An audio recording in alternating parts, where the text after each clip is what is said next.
வணக்கம் நண்பர்களே, இந்த வீடியோல நம்ம என்ன தெரிஞ்சுக்க போறோம் அப்படின்னா, இயற்கை புது உயிர் பெறும் நாள், அறிவு மலரத் தொடங்கும் நாள், சரஸ்வதி தேவியின் அருள் பொழியும் நாள், அந்த புனித நாளான வசந்த பஞ்சமியை பத்தி தான் தெரிஞ்சுக்க போறோம். வசந்த பஞ்சமி என்பது மாசி மாதம், அதாவது தை முடிந்து மாசி தொடங்கும் காலம் சுக்ல பஞ்சமி வளர்பிறை 5ஆம் நாள் அன்று கொண்டாடப்படும் ஒரு புனித நாளாகும்.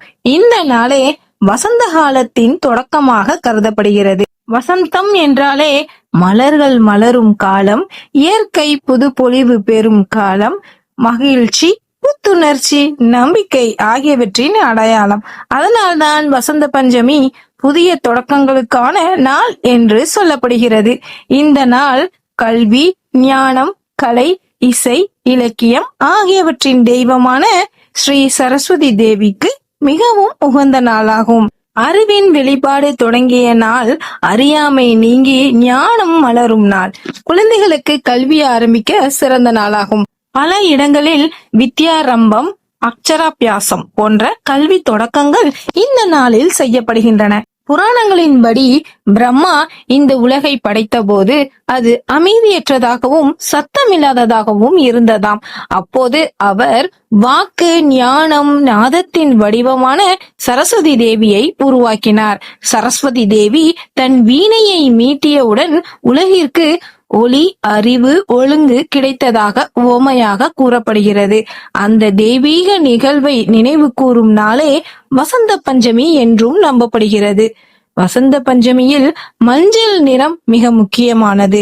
மஞ்சள் நிறம் ஞானம், செழிப்பு, நன்மை மற்றும் சூரிய சக்தியின் அடையாளமாகும். அதனால்தான் மக்கள் மஞ்சள் நிற உடைகள் அணிந்து மஞ்சள் மலர்களை இறைவனுக்கு அர்ப்பணித்து மஞ்சள் நிற பிரசாதமான சர்க்கரை பொங்கல், கேசரி போன்ற பிரசாதங்களாக தயாரித்து இறைவனை வழிபடுகின்றனர்.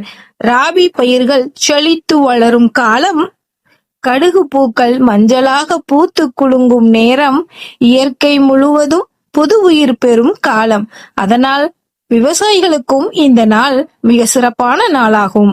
வசந்த பஞ்சமியில் செய்ய வேண்டியவை என்னவென்றால், வசந்த பஞ்சமி தினத்தில் சரஸ்வதி தேவியை வழிபடுதல், புத்தகங்கள், பேனா, இசைக்கருவிகளை வைத்து பூஜை செய்தல், கல்வி, கலை தொடர்பான புதிய தொடக்கங்கள், நல்ல எண்ணங்கள், நல்ல முடிவுகள், இவை அனைத்தும் இந்த நாளின் சிறப்பாகும். தவிர்க்க வேண்டியவை என்னவென்றால், இது ஞானத்திற்கான நாள் என்பதால் கோபம், வீண் பேச்சு, தீய எண்ணங்கள் இவற்றை தவிர்ப்பது நல்லதாக கருதப்படுகிறது. அறியாமை என்ற இருளை அகற்றி ஞானம் என்ற வசந்தத்தை வாழ்க்கையில் வரவேற்கும் நாளே வசந்த பஞ்சமியாகும். இந்த புனித நாளில் சரஸ்வதி தேவியின் திருவருள் அனைவரின் வாழ்க்கையிலும் மலரட்டும். வசந்த பஞ்சமி நல்வாழ்த்துக்கள். இந்த வீடியோ உங்களுக்கு பிடித்திருந்தால் லைக் செய்யவும், ஷேர் செய்யவும், சப்ஸ்கிரைப் செய்யவும் மறக்காதீர்கள்.